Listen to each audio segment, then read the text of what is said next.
Good morning बच्चों, कैसे हैं आप लोग। बच्चों, जैसा कि आप लोग जानते हैं, मैंने लास्ट क्लास में फंक्शन टॉपिक का कॉन्सेप्ट जो हो सकता था वो क्लियर कर दिया था, और उसके बाद उसके एमसीक्यू क्वेश्चंस और मैंने आपके यूट्यूब चैनल पे अपलोड कर दिया था। आज मैं आपके लिए लेके आया हूं लास्ट टॉपिक, चैप्टर नंबर 4, जिसमें आपको आज जानने को मिलेगा कंस्ट्रक्टर के बारे में। बच्चों, कंस्ट्रक्टर के बारे में बिल्कुल कोई घबराने की जरूरत नहीं है। ये फंक्शन का ही एक पार्ट है। स्पेशल टाइप के फंक्शंस में ये काउंट किया जाता है। तो यहां पर आप ऐसे समझ लीजिए कि मैं पहले इसका रिवीजन कराऊंगा, यानी कॉन्सेप्ट बताऊंगा, और देन फिर आपको देखने को मिलेगा कि इसके एमसीक्यू क्वेश्चन में क्या क्या क्वेश्चन कैसे कैसे इंपॉर्टेंट आते हैं। तो जैसा कि आप देख पा रहे हैं, सबसे पहला पॉइंट है बच्चों यहां पर, constructor in Java is a special type of method that is used to initialize the object. तो कंस्ट्रक्टर कैसे होते हैं? ये स्पेशल टाइप के मेथड कहे जाते हैं, और इनका मेनली काम क्या होता है? क्लास के डेटा मेंबर को इनिशियलाइज करना। ठीक है, अभी ये पॉइंट हम लोग जो है देखेंगे प्रोग्राम में।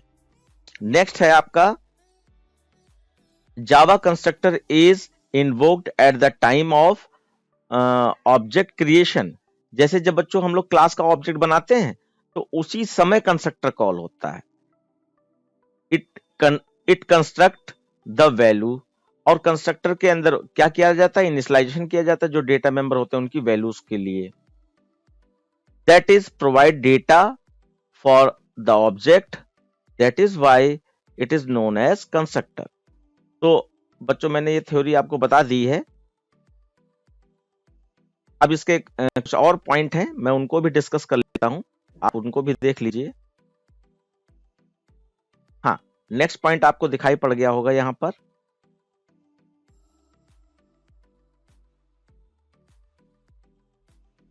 ओके,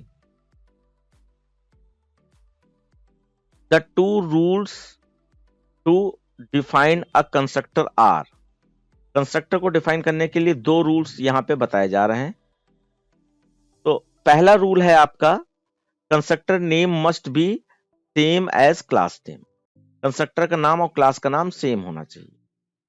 उसके बाद है, constructor must have no explicit return type, यानी कंस्ट्रक्टर को अलग से कॉल नहीं किया जाता है। जब क्लास का ऑब्जेक्ट बनता है उसी समय कॉल किया जाता है, तो इसलिए उसको इम्प्लिसिट कंस्ट्रक्टर कॉलिंग कहा जाता है। नेक्स्ट कैटेगरी है इसमें, characteristics of Java constructor. First point है, constructor name must be same as that of its class name.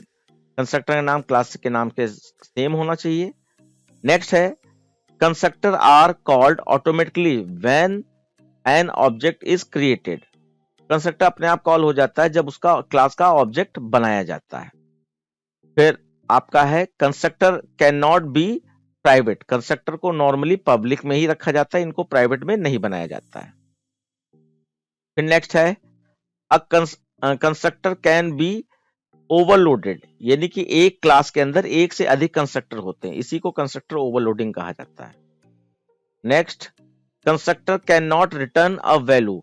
Constructor function से अलग होते हैं, मेथड से अलग होते हैं। मेथड वैल्यू मे और मे नॉट रिटर्न वैल्यू, लेकिन कंस्ट्रक्टर वैल्यू रिटर्न नहीं करते हैं, नॉट इवन वॉइड। नेक्स्ट है, constructor are not member of class. Constructor class के मेंबर नहीं होते हैं, जबकि जो मेथड्स बनाते हैं वो क्लास के मेंबर होते हैं। दस they can not B inherited, तो इसीलिए इनको इनहेरिट नहीं किया जा सकता है। ओके, फिर the main use of constructor is to initialize the object of that class type with legal initial value. तो कंस्ट्रक्टर में आप कई बार पॉइंट ये रिपीट हो चुका है, तो कंस्ट्रक्टर में क्लास के जो डेटा मेंबर होते हैं उनको एप्रोप्रिएट वैल्यू इनिशियलाइज करने के लिए या कोई वैल्यू प्रोवाइड करने के लिए कंस्ट्रक्टर का यूज किया जाता है। द टाइप ऑफ कंस्ट्रक्टर, तो कंस्ट्रक्टर के बच्चों टू टाइप्स होते हैं। पहला टाइप होता है कि आपका डिफॉल्ट कंस्ट्रक्टर या नो आर्गुमेंट कंस्ट्रक्टर, पहला। दूसरा होता है पैरामीटराइज कंस्ट्रक्टर, तो आप कह सकते हो नॉन पैरामीटराइज कंस्ट्रक्टर और पैरामीटराइज कंस्ट्रक्टर, ये दो कंस्ट्रक्टर के टाइप हैं।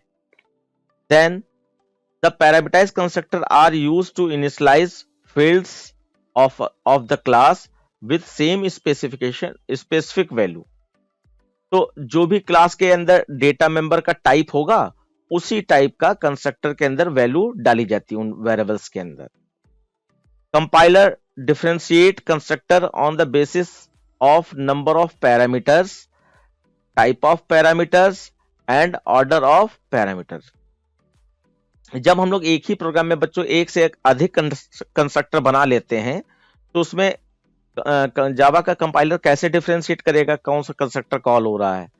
तो सारे कंस्ट्रक्टर के टाइप अलग होने चाहिए, जैसे कोई डिफॉल्ट है, कोई पैरामीटराइज है, ये हो सकता है अलग के लिए, या उनका जो है ऑर्डर ऑफ पैरामीटर, जो उसमें गोल वाले ब्रैकेट में वैल्यूज ली गई होंगी पैरेंथेसिस ब्रैकेट में, उनका ऑर्डर चेंज होना चाहिए या उनका डेटा टाइप चेंज होना चाहिए। 3 पॉइंट हैं जिसके आधार पर कंस्ट्रक्टर को अलग अलग किया जाता है और कंपाइलर उनको पहचान सके।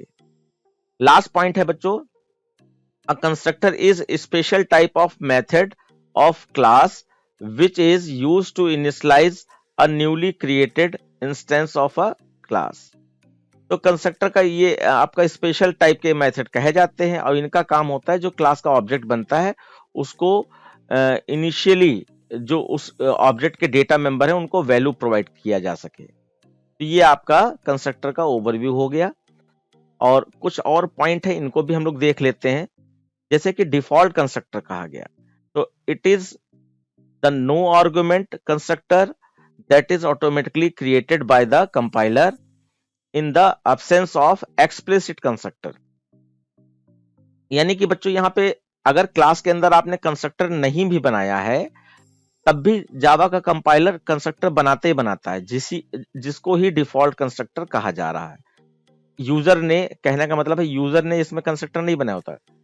कंस्ट्रक्टर अपने आप बनता है जब क्लास का ऑब्जेक्ट बनाया जाता है, जिसको हम डिफॉल्ट कंस्ट्रक्टर कह रहे हैं। उसके बाद एक्सप्लिसिट कंस्ट्रक्टर का मतलब क्या हुआ कि डिफॉल्ट कंस्ट्रक्टर का जो काम था वही काम कराने के लिए यूजर ने अपनी तरफ से वहां पर प्रोग्राम में कंस्ट्रक्टर बना दिया, तो वो आपका एक्सप्लिसिट कंस्ट्रक्टर कहा जाएगा।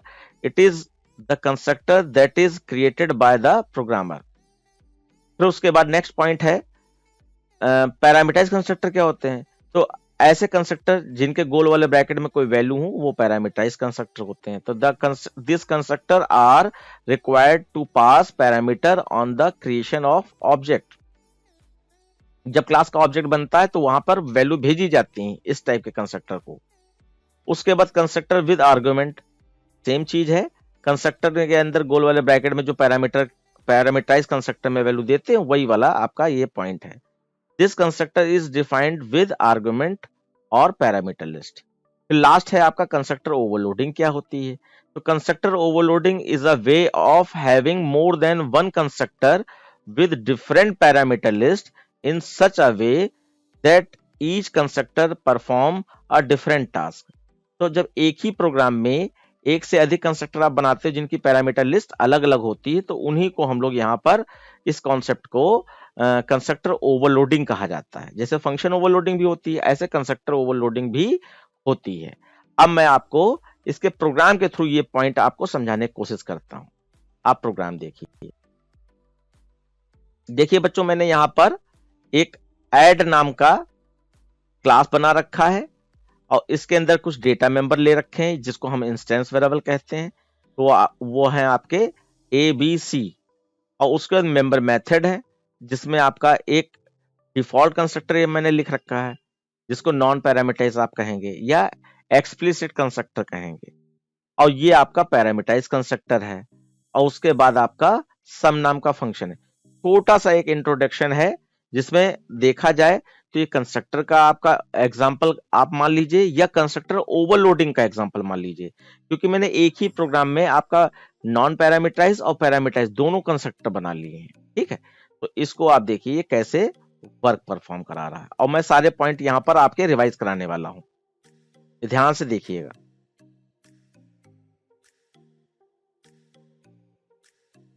देखिए वैल्यू तो इनपुट करनी पड़ेगी क्योंकि पैरामीटराइज कंस्ट्रक्टर है, तो इसीलिए यहां पर बच्चों आपका इंपोर्ट वाली लाइन ली गई है। उसके बाद क्लास का नाम ऐड था, ओके, और आपका वेरिएबल या data member int a, b, c है इसमें, ठीक है, ये भी हो गया। और उसके बाद आपने डिफॉल्ट कंस्ट्रक्टर या नॉन पैरामीटराइज कंस्ट्रक्टर बनाया। तो इस नॉन पैरामीटराइज कंस्ट्रक्टर की पहचान क्या थी कि इनके पैरामीटर में कोई भी वैल्यू या आर्गुमेंट नहीं होता, यानी गोल वाले ब्रैकेट में कोई वैल्यू नहीं होती। तो सबसे पहला पॉइंट बच्चों याद कीजिए, सबसे पहला पॉइंट था कि कंस्ट्रक्टर कैसे नॉर्मल मेथड से अलग होते हैं। तो फर्स्ट पॉइंट बच्चों था कि the name of constructor is same as class name. तो कोई भी फंक्शन जैसा आपके प्रोग्राम में दिखाई पड़े कि कोई एक फंक्शन टाइप का कुछ बना है, तो क्या वो कंस्ट्रक्टर तो नहीं है? अगर इस चीज को पहचानना चाहते हैं तो आप देखिए उसका नाम। तो यहाँ पे देखिए ऐड नाम से ये फंक्शन बनाया गया, और फंक्शन की पहचान क्या होती है? उसके आगे गोल वाला ब्रैकेट जरूर होगा, पैरेंथेसिस ब्रैकेट जरूर होगा। तो यहाँ पे क्लास का नाम और कंस्ट्रक्टर का नाम, ये फंक्शन का नाम सेम है, इसका मतलब ये आपका कंस्ट्रक्टर है। ये एक नॉर्मल फंक्शन नहीं, ये एक स्पेशल फंक्शन है जिसको हम कंस्ट्रक्टर कह रहे हैं। उसके बाद यहां पे देखिए इसके अंदर मैंने ए बी सी को डिफॉल्ट वैल्यू, लीगल वैल्यू कहा गया था ना बच्चों, तो लीगल वैल्यू इंटीजर की क्या होगी? 0 होगी, डिफॉल्ट वैल्यू 0 होगी, तो इसलिए डिफॉल्ट वैल्यू डाल दी। एक लाइन में भी डाल सकते हैं, अलग अलग लाइन में भी, a is equal to 0 semicolon, b is equal to 0 semicolon, c is equal to 0, ऐसे भी आप लोग लिख सकते हैं। उसके बाद मैंने बनाया है पैरामीटराइज कंस्ट्रक्टर। तो पैरामीटराइज कंस्ट्रक्टर में देखिए ये पैरामीटर int x, y लिया है। तो जो भी वर्ड मेन में जब हम लोग ऑब्जेक्ट बनाएंगे तो इसकी x और y की वैल्यू भेजनी पड़ेगी। मैं अभी आपको दिखाता हूं, और यही वैल्यू आपके ग्लोबल वेरिएबल को प्रोवाइड करा दी जाएगी। अब यहाँ पे बच्चों सोचने वाली बात है कि ये क्यों ऐसा किया जा रहा है। तो देखिए कोई भी प्रोग्राम होगा तो वैल्यू लेकर ही प्रोग्राम बनाया जाएगा। उन्हीं वैल्यू, जिन वैल्यू के ऊपर वर्क होना है, उन वैल्यू को कहीं ना कहीं से इनपुट कराना पड़ेगा। तो दो तरीके हैं आपके पास वैल्यू इनपुट करने के। पहला तरीका है कि आप वर्ड इनपुट फंक्शन बना लीजिए और उससे वैल्यू इनपुट करा दीजिए, तो फिर उसमें आपका पैरामीटराइज कंस्ट्रक्टर नहीं होगा। और दूसरा तरीका है पैरामीटराइज कंस्ट्रक्टर बनाकर वैल्यू इनपुट करा लीजिए, फिर आपका वहां पर वर्ड इनपुट फंक्शन नहीं होगा जो वैल्यू इनपुट कराता है। लेकिन डिफॉल्ट कंस्ट्रक्टर हर सिचुएशन में रह सकता है कि इनपुट फंक्शन है डिफॉल्ट कंस्ट्रक्टर के साथ, क्योंकि डिफॉल्ट कंस्ट्रक्टर में वैल्यू तो इनपुट करानी नहीं है, उसमें तो वैल्यू डिफॉल्ट वैल्यू डालनी होती है। एक बार मैं फिर से बता दे रहा हूं कि जब डिफॉल्ट कंस्ट्रक्टर आप बनाते हो तो यहां पर फिक्स्ड वैल्यू डाली जाती है, ये आपकी वैल्यू फिक्स्ड होती है। और जो पैरामीटराइज कंस्ट्रक्टर होता है तो यूजर ने जो वैल्यू भेजी है वो वैल्यू आपकी यहाँ पर x वाली वैल्यू a में चली गई, y वाली वैल्यू b में चली गई, यानी a b ग्लोबल वेरिएबल को वैल्यू मिल गई। एडिशन का प्रोग्राम है 2 नंबर का, तो ये आराम से हो जाएगा। अब मैं आपको आगे इसके दिखाता हूं। अब मैंने यहाँ पर आपका सम नाम का फंक्शन बना रखा है जिसमें a और b में जो वैल्यू प्रोवाइड की गई थी उनको ऐड कर दिया, c में रिजल्ट आ गया, उसके बाद c को आपने यहाँ पर प्रिंट करा दिया। अब असली यहाँ पे जानकारी इसकी वर्डमेन से मिलेगी आप। तो सबसे पहले आप यहां पर वर्डमेन में आएंगे। वर्डमेन में आपने स्कैनर वाली लाइन क्यों लिखी? इसलिए लिखी क्योंकि हमें यहां पर एक जो ए और बी वेरिएबल है उनको वैल्यू पहुंचाने के लिए वैल्यू इनपुट करनी पड़ेगी। और क्यों इनपुट करनी पड़ेगी वैल्यू यहां पर? क्योंकि ऊपर कोई इनपुट फंक्शन नहीं है और पैरामीटराइज कंस्ट्रक्टर के थ्रू वैल्यू इनपुट कर रहे हैं, इसलिए हम लोगों को ये करना पड़ रहा है। तो यहाँ पे आपने स्कैनर वाली लाइन ले ली और उसके बाद आप यहाँ पर 2 नंबर इनपुट करोगे, तो एसओपी लाइन में एंटर 2 नंबर मैसेज दे दिया। और कोई भी नया वेरिएबल ले लीजिए, x1 is equal to ac.nextint और y1 is equal to ac.nextint, ठीक है ना। तो आपने ये दोनों वैल्यू स्टोर करा ली। सपोज दैट आपने यहाँ पर 5 और 2 इनपुट कराया, सपोज दैट इनपुट करा लिया। उसके बाद जो है अब देखिए, अब हम लोग क्लास का ऑब्जेक्ट बना रहे हैं। तो क्लास का ऑब्जेक्ट बनाने का तरीका क्या है बच्चों? लास्ट क्लास में आपने सीखा था कि क्लास का नाम स्पेस ऑब्जेक्ट नेम, नॉर्मली हम लोग ओबीजे ही रखते हैं, इज इक्वल टू न्यू, फिर स्पेस क्लास का नाम, और पैरेंथेसिस ब्रैकेट में ये पैरामीटराइज कंस्ट्रक्टर के लिए वैल्यू भेजी गई। एक आपका नॉन पैरामीटराइज कंस्ट्रक्टर भी है ऊपर। तो जब दोनों कंस्ट्रक्टर होते हैं तो नॉन पैरामीटराइज को बच्चों ध्यान नहीं दिया जाता है, पैरामीटराइज कंस्ट्रक्टर को ध्यान दिया जाता है और उसकी वैल्यू भेजना कंपलसरी है। तो यहाँ पे नॉन पैरामीटराइज हम लोग कॉल भी नहीं कर रहे हैं, रियल में देखा जाए ये सिर्फ पैरामीटराइज ही कॉल कर रहे हैं। सिर्फ वहां पे क्वेश्चन में कहा गया था इसलिए नॉन पैरामीटराइज वहां पर बना दिया था। तो ये x1 की वैल्यू 5 है और आपका y1 की वैल्यू आपकी 2 मानी जाएगी। और यहां से इसी पार्ट को, ये वाला पार्ट जो है, इसी को कंस्ट्रक्टर कॉलिंग कहते हैं। तो यहां से जंप करके आपका कंस्ट्रक्टर के पास जाएगा। तो अभी मैं आपको कंस्ट्रक्टर के पास ले चलता हूं। आप देखिए यहां से यहां पहुंच गए ऊपर, कहां पर, ये आपका प्रोग्राम था। तो ये डिफॉल्ट कंस्ट्रक्टर पे नहीं आएगा, वो यहाँ पे पैरामीटराइज कंस्ट्रक्टर पे आएगा, क्योंकि दो वैल्यू भेजी गई और आपका यही बताया गया था कि कंस्ट्रक्टर ओवरलोडिंग में दोनों कंस्ट्रक्टर या अलग अलग टाइप के कंस्ट्रक्टर एक साथ हो सकते हैं, जिनका सबका नाम क्लास के नाम से सेम होगा, बस उनकी पैरामीटर लिस्ट अलग होगी। तो यहाँ पे अगर हम चाहें और भी नीचे ऑब्जेक्ट बनाए तो यहाँ पर इसको भी पैरामीटराइज कर सकते हैं, हम डिफॉल्ट बनाए ना, वो भी हो सकता है, लेकिन खैर वो आपको जरूरत नहीं है, आप इसी से समझिए। तो आपका पैरामीटराइज कंस्ट्रक्टर कॉल हुआ है और आपका 5 और 2 x1 y1 वाली वैल्यू x और y में आ गई, और यहां से आपने x वाली वैल्यू a को दे दी और y वाली वैल्यू b को दे दी। तो ग्लोबल वेरिएबल जो a b हैं, इनको वैल्यू आपकी पहुंच गई 5 और 2। अच्छा, कोई भी प्रोग्राम होगा, वर्क कराने के बाद आप लौट के वापस वहीं जाओगे जहां से कॉल होता है। तो कंस्ट्रक्टर भी आपका वर्क करने के बाद वापस आपको कंट्रोल को बैक वर्डमेंट में भेज देगा जहां से कंस्ट्रक्टर कॉल हुआ था। कहां से कॉल हुआ था, यहां से कॉल हुआ था कंस्ट्रक्टर। तो आपका यहीं पे लौट के आओगे, फिर नीचे मैंने obj.sum कॉल कर दिया, तो सम से जम करके आप ऊपर सम पे जाओगे। ये देखिए सम पे आ गए, और सम में आपका a में 5 था और b में आपका 2 था, आपको याद होगा। तो 5 2 आपका यहां पर ऐड हो जाएंगे और आप 2 देन आपका 7 यहां आ जाएगा, और आपने फिर यहां पर प्रिंट करा दिया sum of two number is equal to 7। तो आपका ये आउटपुट आ गया। तो मैंने प्रोग्राम तो चला के दिखा दिया, वर्क करने के बाद वापस ये वर्ड में जाएगा और आपका प्रोग्राम एंड हो जाएगा। यहीं पे मैं दिखा रहा हूं, ये वर्क करने के बाद वापस लौट के जाओगे और प्रोग्राम यहीं पर बच्चों एंड हो जाएगा यहां पर, ठीक है। और ये इस तरीके से इनपुट आउटपुट आएगा। आपका एंटर टू नंबर पहले क्वेश्चन मैसेज आना चाहिए था, वो आया, और मान लीजिए आपने 12 और 20 दिए हैं, और उसके बाद सीधे रिजल्ट आ जाएगा sum of two number is equal to 32। इस तरीके से आपका ये एक सिंपल सा छोटा सा प्रोग्राम मैंने बनाकर दिखा दिया। अब मैं पॉइंट आपके रिवाइज कराता हूं जो आपको याद रखने हैं बच्चों।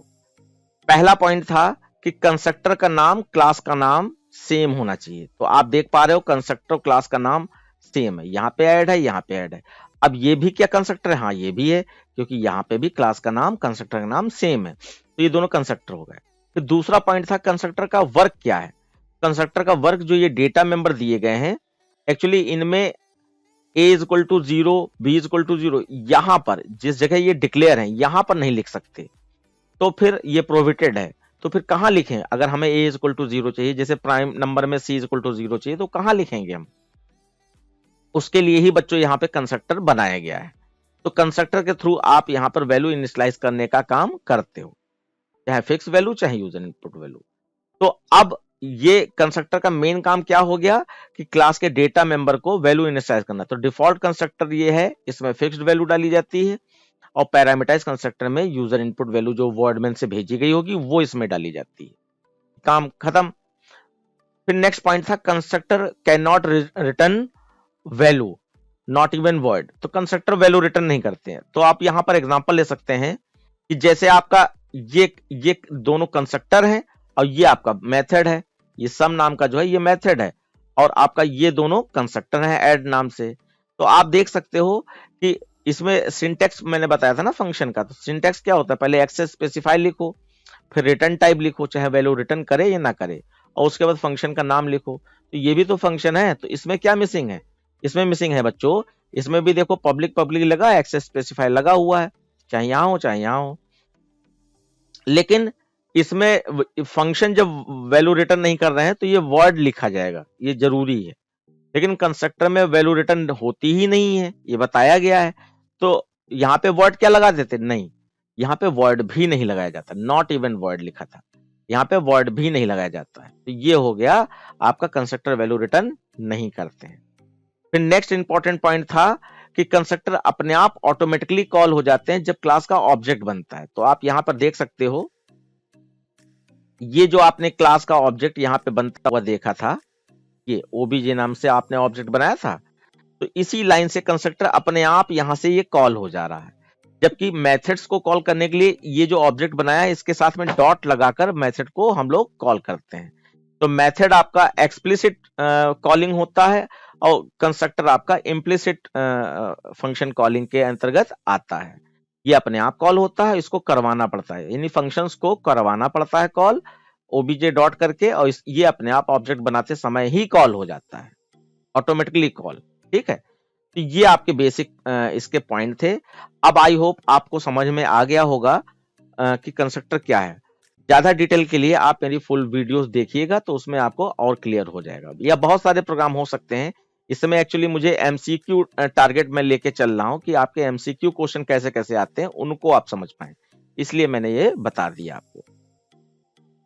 अब बच्चों हम लोग यहाँ पर एमसीक्यू क्वेश्चंस देखेंगे कंस्ट्रक्टर के बारे में, कौन कौन से हो सकते हैं। और आप लोग अपने बच्चों एक चीज और ध्यान रखिएगा, अपने मन में इसके आंसर्स खुद बोलने की कोशिश कीजिएगा, और फिर मैं जब बताऊंगा तो आपको लगेगा कि आप कितने करेक्ट जा रहे हैं।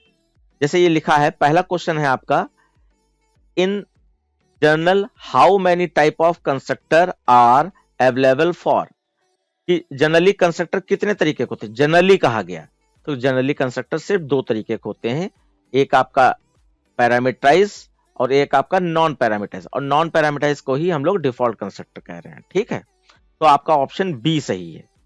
उसके बाद नेक्स्ट क्वेश्चन है इसका,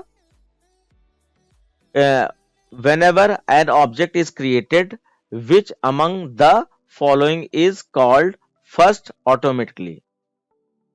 जब भी फंक्शन का प्रोग्राम हम लोग बनाते हैं तो कौन सा फंक्शन सबसे पहले कॉल होता है इनमें से, या फंक्शन कह लें, या क्या सबसे पहले कॉल होता है।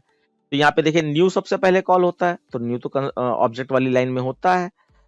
क्या क्लास पहले कॉल होती है, क्या कंस्ट्रक्टर पहले कॉल होता है, क्या ट्रिगरर पहले कॉल होते हैं। तो आपका यहाँ पे सही आंसर हो जाएगा कंस्ट्रक्टर, क्योंकि जितने भी फंक्शन होते हैं वर्डमेन के अंदर तो ऑब्जेक्ट सबसे पहले बनाया जाता है, इसलिए कंस्ट्रक्टर ही सबसे पहले कॉल हो जाता है। ऑब्जेक्ट वाली लाइन में लास्ट में जो क्लास का नाम लिखा होता है वही कंस्ट्रक्टर कॉलिंग होती है, तो वो कॉल हो जाता है। इसका ऑप्शन आपका सी सही हो जाएगा। ओके बच्चों, तो मैं क्वेश्चन थर्ड ले रहा हूं। इसमें आपका पूछा गया है, what is true about copy constructor. Copy constructor के बारे में ट्रू क्या है। तो कंस्ट्रक्टर बच्चों यहाँ पे देखा जाए वैसे तो कहा गया था इन जनरल कितने तरीके के होते हैं, तो टू टाइप्स के होते हैं, और वैसे आपका थ्री टाइप्स के होते हैं, डिफॉल्ट कंस्ट्रक्टर या नॉन पैरामीटराइज कंस्ट्रक्टर पहला, दूसरा पैरामीटराइज कंस्ट्रक्टर, तीसरा कॉपी कंस्ट्रक्टर भी होता है। कॉपी कंस्ट्रक्टर का मतलब ये होता है कि किसी एक ऑब्जेक्ट के पास अगर कोई वैल्यू है और आपने एक प्रोग्राम में एक से अधिक ऑब्जेक्ट बनाए हैं, तो आप किसी एक ऑब्जेक्ट की वैल्यू को किसी दूसरे ऑब्जेक्ट को कॉपी करवा सकते हो, यानी कि प्रोवाइड करा सकते हो। जैसे कि OB1 के पास कुछ वैल्यू है, आप OB2 को देना चाहते हो, तो OB2 is equal to OB1 लिखोगे, तो ये वैल्यू आपकी OB1 वाली जो है OB2 में पहुंच जाएंगी। ये आपका कॉपी कंस्ट्रक्टर का कॉन्सेप्ट है। खैर यहाँ पे अभी डिटेल नहीं, हमें तो सिर्फ आंसर देखना है। तो यहां पर लिखा है used when a function return an object, तो ये कॉपी कंस्ट्रक्टर में रिटर्न से कोई मतलब नहीं, बस अभी मैंने दिखाया था OB1 वाली वैल्यू OB2 में चली जाए। It can be defined with zero argument. अब क्योंकि कॉपी किए इसलिए जा रहा है क्योंकि उसमें कोई वैल्यू है ही नहीं, तो ये बी वाला आपका यहां पर अभी फिलहाल मुझे सही लग रहा है। नीचे वाले भी देख लेते हैं, the argument object is passed by reference, pass by reference वाले कॉन्सेप्ट को यहां कह दिया गया है, तो उससे कॉपी कंस्ट्रक्टर का कोई लेना देना नहीं है। Used when an object is passed by value to a function, तो कॉल बाय वैल्यू के थ्रू करते हो तब भी आपको इसकी जरूरत नहीं पड़ेगी। तो आपका सही आंसर बच्चों यहाँ पे it can be defined with zero argument, ये वाली बात बिल्कुल सही।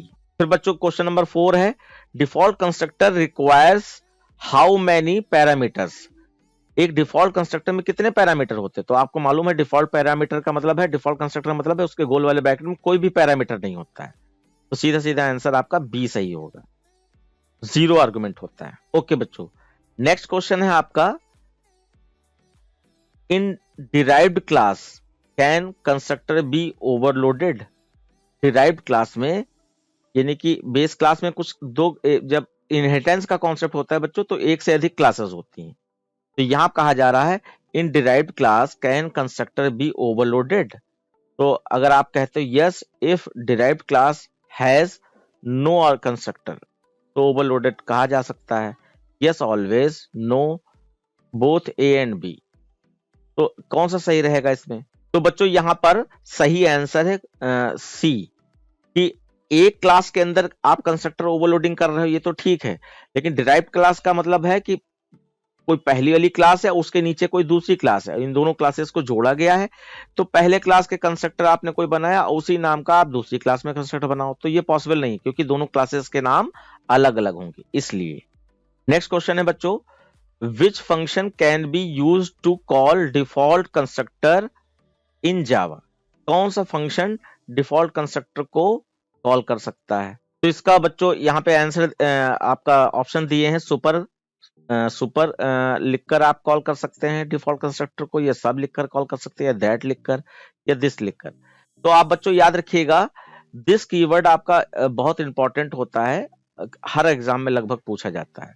तो दिस कीवर्ड को कहते हैं करंट कॉलिंग ऑब्जेक्ट, तो इसी के थ्रू आप डिफॉल्ट कंस्ट्रक्टर को कॉल कर सकते हैं। आप दिस गोल वाला ब्रैकेट लिख दीजिए, दिस का टी स्मॉल में होता है, आप लिख दीजिए तो आपका कॉल हो जाएगा। नेक्स्ट क्वेश्चन है बच्चों, among the following which is a true statement? इनमें से कौन सा सही स्टेटमेंट है? तो कंस्ट्रक्टर के बारे में बात कही गई है, तो आपने अभी भी कंस्ट्रक्टर के बारे में पढ़ा है, देखते हैं आपके दिमाग में क्या आता है। A constructor can have a parameter list, तो बिल्कुल कंस्ट्रक्टर के पास पैरामीटर लिस्ट हो सकती है, पैरामीटराइज्ड कंस्ट्रक्टर होता है हमारे पास। A constructor is execute automatically, तो कंस्ट्रक्टर अपने आप कॉल हो जाता है, ये भी बात बिल्कुल सही है। A constructor function can B overloaded, एक से अधिक कंस्ट्रक्टर आप बनाते हो अगर एक क्लास के अंदर, तो वो कंस्ट्रक्टर ओवरलोडिंग कहा जाएगा। तो इसका मतलब इसका सही आंसर आपका डी सही है। नेक्स्ट है बच्चों, which principle in object oriented programming is followed during Java constructor overloading?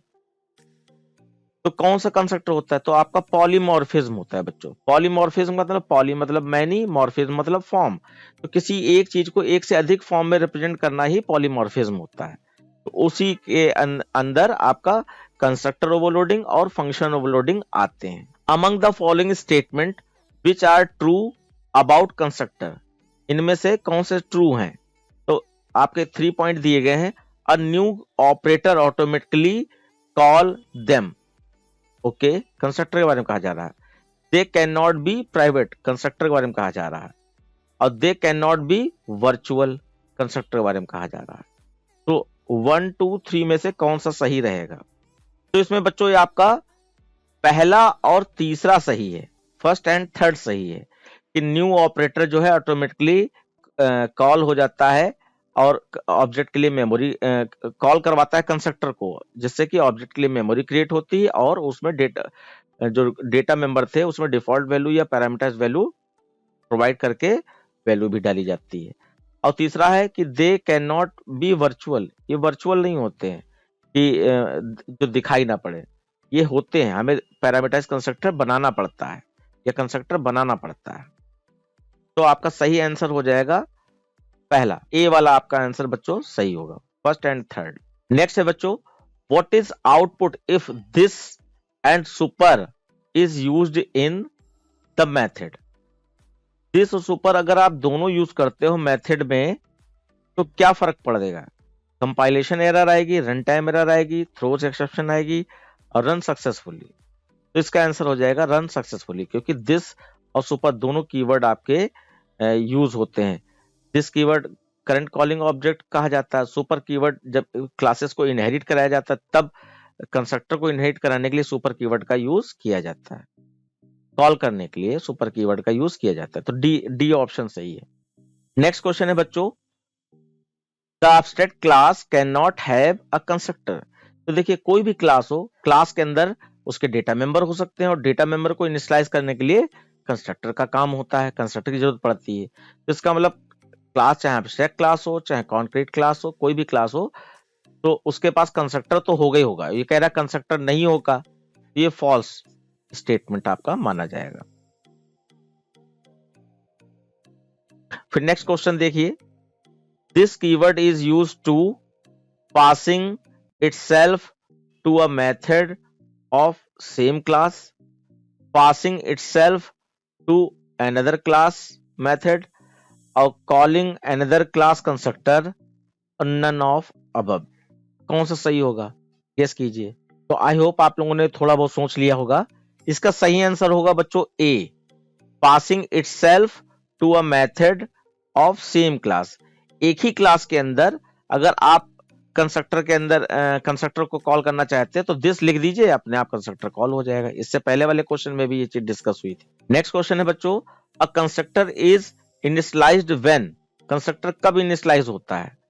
तो कंस्ट्रक्टर जब क्लास का ऑब्जेक्ट बनता है, हम लोगों ने लाइन पढ़ी थी, देखें, there is a constant variable in a class, there is referenced variable in a class, or there is an object of another class and the object other class doesn't have default constructor, all of above। तो कौन सा सही रहेगा इसमें बच्चों, सोच के देखिए। ओके, आई थिंक आपने सोच लिया होगा। तो इसमें बच्चों यहाँ पर ऑप्शन आपका डी सही है, all of the above. Constructor में कहा जाता है constructor is initialised when, constructor कब इनिशियलाइज होता है। ये इतने 3 पॉइंट हैं। जब कहा गया there is a constant variable in a class, कोई फिक्स वैल्यू डालनी होती तब आपको कंस्ट्रक्टर के थ्रू वैल्यू डाली जाती है। फिर there is reference variable in a class, जब कॉल बाय रेफरेंस के थ्रू आप अगर कॉल कर रहे हो तो रेफरेंस दिस कीवर्ड के थ्रू पहुंचाया जा सकता है, तो उससे भी हो जाता है। There is an object of another class and the other class doesn't have default constructor. अगर मान लीजिए 2 क्लासेस आपने ज्वाइन कर रखी हैं, पहली वाली क्लास के पास कोई डिफॉल्ट कंस्ट्रक्टर नहीं है और दूसरी वाली क्लास के अंदर से पहली वाली क्लास के फंक्शंस कॉल करने पड़ते हैं, बेस क्लास के फंक्शंस सब क्लास में कॉल करने पड़ते हैं। तो अगर सब क्लास का कंस्ट्रक्टर आप कॉल करोगे तो बेस क्लास का भी कंस्ट्रक्टर डिफॉल्ट कंस्ट्रक्टर अपने आप जावा बना लेता है। तो इसलिए सारी बातें सही हैं और आपका ऑप्शन डी सही है इसमें। ओके, तो नेक्स्ट क्वेश्चन है बच्चों, question number 14, the explicit keyword takes exactly how many argument. वैसे थोड़ा सा ये आपके सिलेबस से बाहर की चीज है, बस कंस्ट्रक्टर से मिलता जुलता है या कंस्ट्रक्टर टॉपिक में है, तो आपको मैं बस बता दे रहा हूं। ये आपका 1 आर्गुमेंट पास कर सकता है, एग्जैक्टली 1 आर्गुमेंट, एक्सप्लिसिट कीवर्ड के थ्रू आपका ऑप्शन सी सही होगा, 1 आर्गुमेंट। उसके बाद बच्चों नेक्स्ट क्वेश्चन है, how many object of a class will be created if a default constructor is not defined. अगर डिफॉल्ट कंस्ट्रक्टर आपके क्लास में नहीं है तो आप कितने ऑब्जेक्ट क्रिएट कर सकते हैं? तो कितने भी क्रिएट कर सकते हैं अकॉर्डिंग टू प्रोग्राम। आप ऑब्जेक्ट बनाते जाइए, पैरामीटर लिस्ट अलग करते जाइए, तो ऑब्जेक्ट आपका क्या हो जाएगा, कंस्ट्रक्टर ओवरलोडिंग माना जाएगा, उसमें कई सारे ऑब्जेक्ट बना सकते हैं। तो बच्चों इसका आंसर हो जाएगा ए, कि जब आप कोई कंस्ट्रक्टर नहीं बनाते हैं तो अपने आप, तो बच्चों इसका आंसर हो जाएगा ए। उसमें ये कहा गया था कितने ऑब्जेक्ट बना सकते हैं अगर डिफॉल्ट कंस्ट्रक्टर नहीं है। तो देखो डिफॉल्ट कंस्ट्रक्टर अगर नहीं है तो कंप्यूटर तो बनाएगा ही बनाएगा डिफॉल्ट कंस्ट्रक्टर, चाहे आप ऑब्जेक्ट बनाए या ना बनाए, क्योंकि उसको जावा को सिक्योर बनाने के लिए उसमें कोई रॉ डेटा ना आए वेरिएबल्स में, इंस्टेंस वेरिएबल्स में, इसलिए उसको कंस्ट्रक्टर बनाना होता है। तो आपका डिफॉल्ट कंस्ट्रक्टर बनता है, तो यही वाला ऑप्शन आपका सही है। Compiler provide its default constructor to build the object. बाकी यहाँ पे लिखा है compiler will generate the error, तो एरर कोई नहीं आती, चाहे ऑब्जेक्ट क्लास का बनाओ या ना बनाओ, डायरेक्ट फंक्शन कॉल हो सकते हैं। और error will occur at run time, तो जब एरर आती नहीं तो रन टाइम से क्या मतलब, और ऑल ऑफ अब का कोई मतलब नहीं, तो आपका ऑप्शन ए सही है। नेक्स्ट क्वेश्चन है बच्चों, अ कंस्ट्रक्टर, अब इसके में बताया गया क्या क्या क्या हो सकता है, must have same name as a class, it is declared within, बिल्कुल सही बात है। It is used to create object, तो ऑब्जेक्ट भी बनता है कंस्ट्रक्टर होने पर, और मे बी डिक्लेयर्ड प्राइवेट, तो ये सी तो नहीं होता, प्राइवेट नहीं होता है।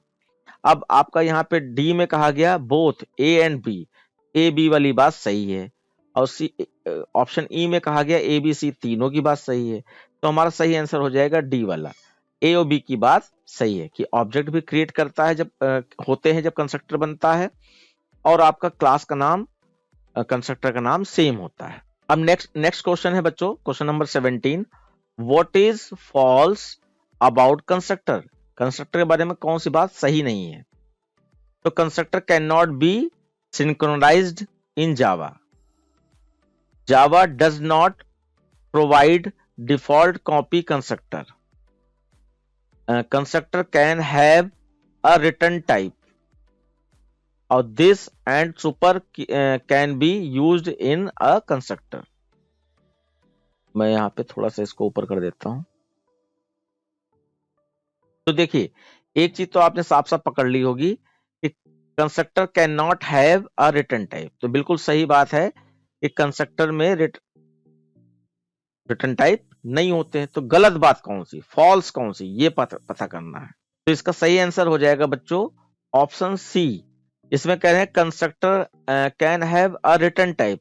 तो सोचने वाली बात है, अभी अभी हम लोगों ने पॉइंट पढ़ा था कि कंस्ट्रक्टर वैल्यू रिटर्न नहीं करता, ये कह रहे हैं वैल्यू रिटर्न कर सकता है। इसका मतलब ये बात आपकी गलत है, ऑप्शन सी सही है यहाँ पर। अब बच्चों यहाँ पे क्वेश्चन नंबर 18 से क्वेश्चन नंबर 20 तक आपको ऑड वन ढूंढना है। Find odd one out. Okay, तो ये 4 ऑप्शन दिए हैं, तो कौन सा अलग है इसमें? तो जैसे यहाँ पे पहला दिया है कि use of pointer, dynamic, object oriented, और डी में है आर्किटेक्चुअल नेचर। तो यहाँ पे बच्चों जो ऑड वन है, ये 3 बातें सही हैं कि डायनेमिक होता है, ऑब्जेक्ट ओरिएंटेड होता है, आर्किटेक्चुअल नेचर होता है। लेकिन ये पॉइंटर वाली जो बात है ये गलत है, ये ऑड है। क्यों? क्योंकि जावा में पॉइंटर यूज नहीं होते हैं। आप सी प्लस प्लस पढ़ोगे, इससे पहले की लैंग्वेज, उसमें पॉइंटर यूज होते हैं, जावा में पॉइंटर यूज नहीं होते हैं। इस वजह से ये बात ऑड है। नेक्स्ट आप देखिए 19 क्वेश्चन में सिस्टम, ऑब्जेक्ट, मेन और एफपी। तो बच्चों इसमें अगर आप स्ट्रिक्ट एफपी, तो इसमें बच्चों अगर आप देखें तो सिस्टम होता है जावा में, ऑब्जेक्ट भी होते हैं, वर्ड में फंक्शन भी होता है, लेकिन स्ट्रिक्ट एफपी नाम का कोई भी यहाँ पर हम लोगों ने नहीं देखा। तो इसलिए सही आंसर हो जाए, मतलब यहाँ पे इसके हिसाब से ऑड वन कौन सा है? डी है। इसके बाद बच्चों क्वेश्चन नंबर 20 में आपका ASCII code, Unicode, ISO, Latin one, none of the mention. तो ऑड वन कौन है? तो ऑड वन में बच्चों यहां पर यूनिकोड है। यूनिकोड आस्काई कोड और आईएसओ से अलग होता है। इसमें कई सारे मिक्सचर होते हैं एक तरीके से, सबसे ज्यादा बड़ी लाइब्रेरी इसी की होती है। वो अलग बात है, आईसी वो अलग बात है बच्चों। ASCII कोड काफी पॉपुलर है, लेकिन ज्यादातर देशों में यूनिकोड ही चलता है। तो ये आपका यूनिकोड इनसे अलग है। और यूनिकोड में सबसे ज्यादा कैरेक्टर सेट होता है, सबसे ज्यादा बड़ा कैरेक्टर सेट होता है यूनिकोड, इसलिए इन लोगों से अलग है ये। फिर यहाँ पे देखिए नेक्स्ट क्वेश्चन 21 में स्टूडेंट, क्लास, कर्ली ब्रैकेट। ये तो बिल्कुल ऐसा कोई सिंटैक्स ही नहीं होता है। क्लास और क्लास का नाम कर्ली ब्रैकेट स्टार्ट किया, पब्लिक, टीचर, ये हो सकता है। Class student, okay, student constructor बनाया, ये भी हो सकता है। नन ऑफ दीज में कोई मतलब ही नहीं। तो ये आपका ये वाला क्लास, पहले लास्ट में क्लास कैसे लिख दिया? क्लास तो एक कीवर्ड है ना, तो उसको गलत लिख दिया गया। क्लास को इधर होना चाहिए, स्टूडेंट को इधर होना चाहिए। ये वाला ऑर्डर बना है आपका बच्चों। क्वेश्चन नंबर 21 का ए। उसके बाद देखिए INT वेर एक वेरिएबल डिक्लेयर किया गया, ठीक है। INT वेर एक वेरिएबल डिक्लेयर किया गया, ठीक है। INT वन डैश वेर लिख दिया गया, तो ये गलत हो जाएगा बच्चों, ये ऑड कहा जाएगा, क्योंकि बाकी तो सब वेरिएबल डिक्लेरेशन है। और वेरिएबल डिक्लेयर करने के लिए आइडेंटिफायर रूल्स की जरूरत होती है। तो यहाँ पे आइडेंटिफायर रूल्स कहता है कि किसी भी वेरिएबल या क्लास का नाम या फंक्शन का नाम उसकी स्टार्टिंग डिजिट से नहीं हो सकती, इसलिए ये वाला ऑड वन हो गया आपका सी। नेक्स्ट है बच्चों, abstract class can not have a constructor. ये फॉल्स है। एब्स्ट्रैक्ट क्लास हो या कोई क्लास हो, कंस्ट्रक्टर सबके पास होता है। उसके बाद it true to use polymorphism in a C programming language. तो ये पॉलीमॉर्फिज्म जो है ऑब्जेक्ट ओरिएंटेड प्रोग्रामिंग का फीचर्स है, ये सी में यूज नहीं होता है, तो ये आपका फॉल्स है। ये वाला सही है, मतलब फॉल्स है। तो ये थोड़ा अलग क्वेश्चन आ गया है, लेकिन खैर जानकारी मिल गई, अच्छी बात है। उसके बाद encapsulation aids the function in user defined structure. Encapsulation का मतलब था wrapping up of data and its related method into a single unit name class. तो आप यहां पूछा जा रहा है encapsulation add a function to a user defined structure, तो ये बात सही है, कर सकता है। एक से अधिक फंक्शन हम लोग अपने यूजर डिफाइंड फंक्शन अपने प्रोग्राम या अपनी क्लास में डिक्लेयर कर सकते हैं। उसका नेक्स्ट क्वेश्चन है Java language was initially called Oak, okay, तो ये बात सही है, ट्रू है। नेक्स्ट है then is not Java keyword, तो देन कोई जावा कीवर्ड नहीं होता, ये भी बात सही है। Each constructor must have, each constructor must differ in, दो पॉइंट है यहां पर, dash and dash for constructor overloading. Constructor overloading में दो बातें आपकी बताई गई जो अलग अलग होनी चाहिए, जैसे कि return type and type of argument, ये अलग होने चाहिए। रिटर्न टाइप एंड डेफिनेशन ये अलग होनी चाहिए, अलग अलग यहां पर। या number of argument and return type, number of argument and return type, और यहां पे कहा गया number of argument and type of argument. तो बच्चों आप सोचने वाली बात है, ये तीन ऑप्शन जो दिए गए हैं इसमें रिटर्न टाइप की बात कर दी गई, जो कंस्ट्रक्टर तो वैल्यू रिटर्न ही नहीं करता है, तो इसका मतलब ऊपर के तीनों पॉइंट गलत है, नीचे वाला सही है, option D. Number of argument अलग होने चाहिए और उनके टाइप ऑफ आर्गुमेंट अलग हो सकते हैं। नेक्स्ट है बच्चों role of constructor in a class are. तो टू रूल ऑफ कंस्ट्रक्टर, तो आपको मालूम है डेटा मेंबर को वैल्यू डिफाइन करने के लिए होता है। तो to call private function from the outside outer world, तो प्राइवेट फंक्शन को कॉल करने के लिए ऐसा कुछ नहीं होता है कंस्ट्रक्टर का काम। टू डिस्ट्रॉय एन ऑब्जेक्ट, तो जावा में डिस्ट्रक्टर नहीं होता, इसलिए यहां पर ये चीज भी अलग हो गई, और कंस्ट्रक्टर तो मेमोरी क्रिएट करता है। और फिर नेक्स्ट है आपका to initialize the data member of an object when it is created, तो यही वाली बात आपकी सही है, ऑप्शन नंबर सी। जबकि नीचे भी लिखा है to modify the data whenever required number, तो ये नहीं, सी वाला सही है। उसके बाद बच्चों कॉपी कंस्ट्रक्टर की बात करें तो कॉपी कंस्ट्रक्टर इज, अब यहां पे a constructor to kill other copies of a given object, ये बात बिल्कुल गलत है। A constructor to check whether two object are equal or not, ये भी बात गलत है, कोई इक्वलिटी चेक नहीं होती, वो तो वैल्यू असाइन करने के लिए यूज होता है ना, एक ऑब्जेक्ट की वैल्यू दूसरे ऑब्जेक्ट में डालना। तो a constructor to initialize an object with the value of another object, बिल्कुल सही, यही वाली बात सही है, नीचे भी मैं पढ़ देता हूं। A constructor that permit a user to transfer data from one object to another object, तो इसमें बच्चों यहां पर ये सी वाला ऑप्शन सही, क्योंकि यूजर थोड़ी कुछ परमिट करता है यहां पर, है ना, वो तो एक ऑब्जेक्ट की वैल्यू दूसरे ऑब्जेक्ट में डालने के लिए OBJ 1 is equal to OBJ 2 लिख दो, तो ओबीजे 2 की वैल्यू ओबीजे 1 में आ जाएगी बस।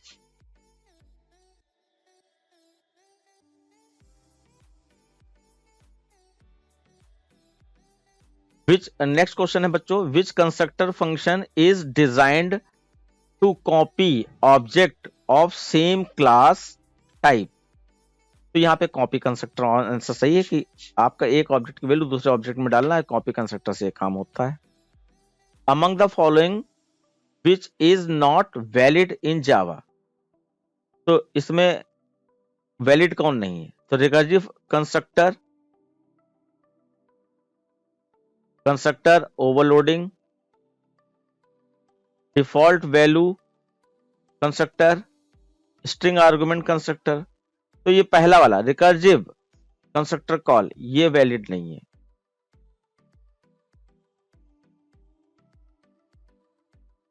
नेक्स्ट है if constructor has a return type then,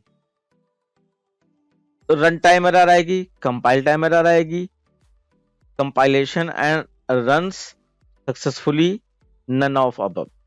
तो यहां पे बच्चों इसका आंसर साफ साफ है कि क्योंकि कंस्ट्रक्टर वैल्यू रिटर्न करता ही नहीं है ना, और आप कह रहे हो वैल्यू रिटर्न आपने रिटर्न करवा दिया, वॉइड या इंटी कुछ लगा दिया कंस्ट्रक्टर से पहले, तो आपका कंपाइल करते समय ही एरर आ जाएगी। तो ऑप्शन बी सही हो जाएगा आपका। बच्चों, to access the instance variables and methods of class object in Java dash is used. तो इंस्टेंस वेरिएबल और मेथड को एक्सेस करने के लिए हमें किसकी जरूरत होती है? हमें रियल में देखा जाए ऑब्जेक्ट जरूरत होती है, और ऑब्जेक्ट साथ में डॉट लगाकर वेरिएबल का नाम या फंक्शन का नाम लिखेंगे तभी ये काम हो पाएगा। तो ऑप्शन ए सही है। नेक्स्ट क्वेश्चन है बच्चों, can a constructor be defined with default argument?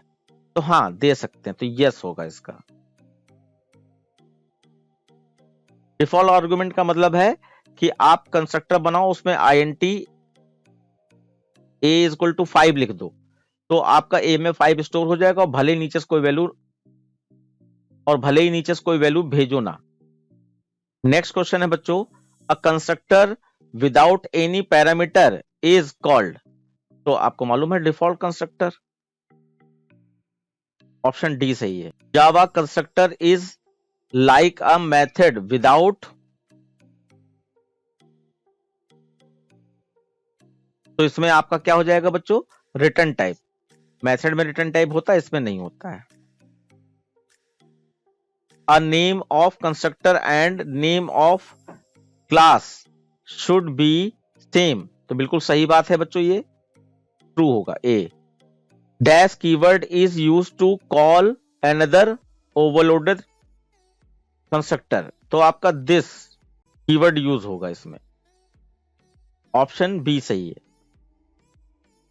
उसके बाद if a user forgets to define a constructor inside a class then, क्या कोई एरर आएगी? जैसे कि object are not created properly, error occurs, segmentation fault, compiler provide a default constructor to avoid fault error. तो आपका D वाला सही है, जब आपका कोई कंस्ट्रक्टर नहीं बनाते हो तो डिफॉल्ट कंस्ट्रक्टर कंपाइलर अपने आप बना लेता है।